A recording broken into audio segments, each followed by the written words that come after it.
For many years, Zelda fans have been speculating that Nintendo will remake the Oracle of Ages and Oracle of Seasons games for the Nintendo Switch. These theories peaked when The Legend of Zelda Link's Awakening was remade for the Nintendo Switch, because the original versions of all those games outright share sprites and game assets, and all three were released for the Game Boy family of systems. So it stood to reason that Nintendo could easily reuse the Link's Awakening engine for the Oracle games. Any Zelda historian worth their salt knows that the developers of the Oracle games originally planned on releasing more than 2 games, initially designing what they called the Triforce series, where each entry was named after a piece of the all-powerful relic, which in turn are associated with the 3 virtues: courage, wisdom, and power. Mystical Seed of Power focused on the Rod of Seasons, which threw the seasons of Hyrule into chaos, and it became the Legend of Zelda Oracle of Seasons. Mystical Seed of Courage contained time-based mechanics, while Mystical Seed of Wisdom introduced color-based puzzles, utilizing the capabilities of the new Game Boy Color. All 3 games were to be linked using the password system eventually pioneered by the Oracle games, but development proved too difficult to link the 3 games. Ultimately, the time mechanic from Mystical Seed of Courage was implemented into Oracle of Ages, and the chromatic Mystical Seed of Wisdom was scrapped. Fast forward about a quarter century later, and a brand new Zelda game was just announced titled Echoes of Wisdom. This game is historic because, unlike the previous 20 mainline Zelda games, it does not feature Link as the main protagonist. Instead, the tables have turned, and it is Princess Zelda herself who must traverse Hyrule in order to save the goddess's chosen hero. It's immediately apparent that this game reuses the engine of 2019's Link's Awakening remake, reusing the same model of Link from that game, even down to the stripe on his hat. And given the connections between Link's Awakening and the Oracle games, is it possible this isn't just another original Zelda game, but, in fact, it is the lost third Oracle game from the original Triforce series? Is this some version of the Mystical Seed of Wisdom that most of us thought would never see the light of day? Let's look at all the evidence. Just to clear the air, make no mistake, this is highly speculative. For starters, although all the aforementioned games are Nintendo games, the Oracle games were made by Capcom, while Grezzo made the Link's Awakening remake. And as for Echoes of Wisdom, the jury's still out. None of the media thus far indicates Grezzo is involved. Whether this means info about their involvement will be revealed later, or that Nintendo used Grezzo's work to make the game in-house is to be determined. But in any case, the question remains, can Echoes of Wisdom be the third Oracle game if Capcom had no apparent involvement? I think there's plenty of wiggle room here. The fact is that Capcom reused the assets from the original Link's Awakening, then Grezzo remade that game, and Echoes of Wisdom has done the exact same thing to the remake. Not to mention all these games are property of Nintendo anyway, and they can probably do whatever they want with them. Nintendo, not Capcom, even somewhat recently renewed their trademarks on the Oracle of Seasons and Oracle of Ages. So recent, in fact, that the trademarks are still in pending status. And with that out of the way, let's start with the name. Echoes of Wisdom has introduced a game mechanic to the realm of 2D Zeldas reminiscent of Ultra Hand from Tears of the Kingdom, whereby Zelda can conjure echoes of objects she encounters using the Tri-Rod. So the name is in part a reference to these many echoes that Zelda will use in her quest to save Link. Interestingly, both Tri and Ultra Hand appear to be powered by sacred energy. Whether or not it's the same energy is yet to be determined. But it's the virtue of wisdom in the name of the game that stands out to me, something that Princess Zelda has always been intimately associated with. She even possesses the Triforce of Wisdom in various games across the series. The Nintendo website describes the game as a quest to, quote, save the kingdom of Hyrule, this time with the wisdom of Princess Zelda.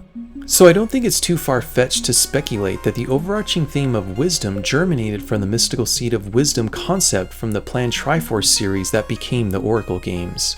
In Echoes of Wisdom, Ganon's trident opens up a rift in the surface of Hyrule, a rift that quickly spreads across the land, consuming those unfortunate enough to be standing above it. But they don't fall straight down into it. This dark magic acts more akin to quicksand, almost viscous like paint. I mention this because the original game mechanic for Mystical Seed of Wisdom involved color-based puzzles, the extent of which we don't know much about. It's plausible the concept was derived from the color dungeon that appeared in 1998's updated re-release of Link's Awakening titled Link's Awakening DX, and that the remnants of the original concept appeared in the Oracle of Ages as these color puzzles. The lion's share of the info we do know comes from an archived IGN article which describes the concept of the game as follows, quote, "The Tale of Wisdom was to use a color theme, with various events and areas and tools built around certain colors." The Zelda book Hyrule Historia further expands on this in a section that discusses the Oracle games. It shows concept art of the Oracle of Wisdom Nehru holding a paintbrush accompanied with the following excerpt, quote, "Nehru is occasionally depicted holding a brush because in the early stages of development, there was an item called the Magic Paintbrush. It was created to make use of the Game Boy Color." What were these color-based puzzles and how did the Magic Paintbrush solve them? I don't think it's too much of a stretch to imagine that unwanted colors altered the map of the game, prohibiting access to key areas, and that the Magic Brush was the solution to this. And that, perhaps, the rifts we see in Echoes of Wisdom were inspired by this, and that Zelda's new Tri-Rod was thusly inspired by the Magic Paintbrush. In the trailer, we are introduced to Zelda's companion, a mysterious fairy named Tri in the English version, but in the Japanese version, their name is Tori. The word Tori comes from Torii gates, which are structures that have religious and spiritual significance in Japanese culture, commonly found at the entrances to Shinto shrines. They serve as transition points between the mundane and the sacred, and we see many of them in Tears of the Kingdom. The origin of the name Tori is an enigma, but one theory suggests the name is derived from the Japanese word for bird, which is Tori with one eye, because Torii gates look like bird perches. Tri, or Tori, clearly has some connection to the Triforce, and I hope we get to learn more about this when the game releases. It could be the case that the name Tori is simply denoting the sacred aspects of the Triforce. But if the name is a reference to birds, this could be a connection to the Oracle games, because the final cutscene of the linked Oracle games shows the Triforce ascend into the sky before transitioning into 3 birds. Is it possible this new companion is the product of this transition? One inevitability of Zelda theorizing is the attempt to determine where Echoes of Wisdom falls in the official Zelda timeline. Right out of the gate, this game screams of Downfall Timeline, especially since it reuses assets from Link's Awakening. As previously mentioned, this new game uses the same model for Link. One important detail is the instantly recognizable Hylian shield, which is identical to its appearance in Link's Awakening. Although iconic to the Zelda series, not all Hylian shields are the same. For instance, the one from Breath of the Wild has 3 notches in this top area, while the one from A Link Between Worlds has 2. But the one from Link's Awakening has a round stud here instead of notches, and you can see the one from the new trailer is identical to the one from Link's Awakening. So it is probable that this is the exact same Link, meaning Echoes of Wisdom takes place either right before or right after Link's Awakening. This Link is known as the Hero of Legend, and canonically he is the same hero of A Link to the Past, Link's Awakening, and both Oracle games. The most recent official Zelda timeline published by Nintendo have the Oracle games occurring right after Link's Awakening. So if Echoes of Wisdom is another Oracle game, this Link being the same one from Link's Awakening makes perfect sense. If this game is set up immediately after the Oracle games, then there are some interesting implications with this scene from the trailer. In it we can see 2 variations of Zora, Sea Zora and River Zora. The Downfall timeline is typified by appearances of the River Zora, who are for the most part enemies of Link. But an interesting exception is Oracle of Ages, which does have both variants, although they do not live in Hyrule. In that game, the relationship between the 2 factions is acrimonious, with one of the Sea Zora proclaiming to Link, "Don't think us noble Sea Zoras the same as those savage, vulgar River Zoras." The Zelda Book Encyclopedia portrays this relationship as a continuum, whereby failed attempts are made to reunite 2 competing Zora groups before they eventually descend into full-fledged monsters by the end of the Downfall timeline. We don't know exactly what is going on in this frame, but given the ceremonial feel of it and the fact that these Zora appear to be dressed up, I like to think it is a wedding. And that could mean we are witnessing the reconciliation of the Sea Zora and the River Zora from the Oracle of Ages at a moment in the timeline prior to them all devolving into monsters. And what better time for this to occur than in a third Oracle game?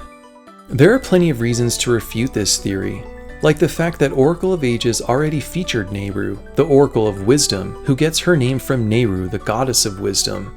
The only Oracle who hasn't been featured in her own game is Furore, the Oracle of Courage, named after the goddess of courage.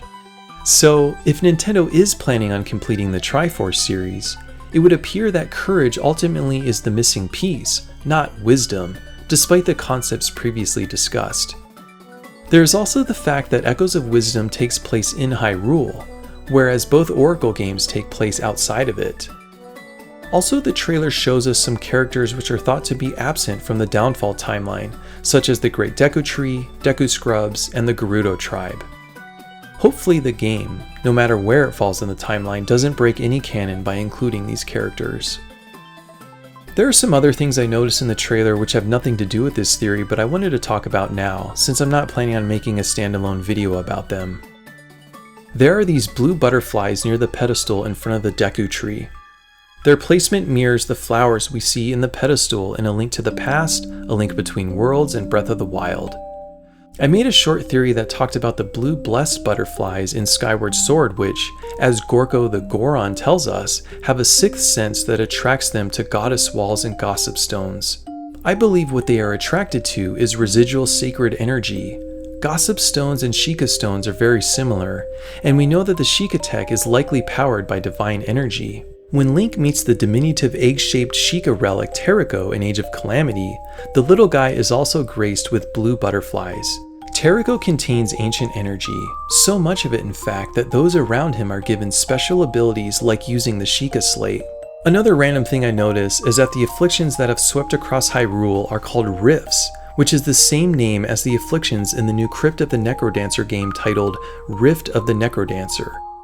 In that game, the goal is to, quote, help Cadance navigate the modern world while repairing the rifts that have torn her life apart. This is interesting because of the Zelda spin-off game Cadance of Hyrule, which features the heroine of the Crypt of the Necrodancer universe.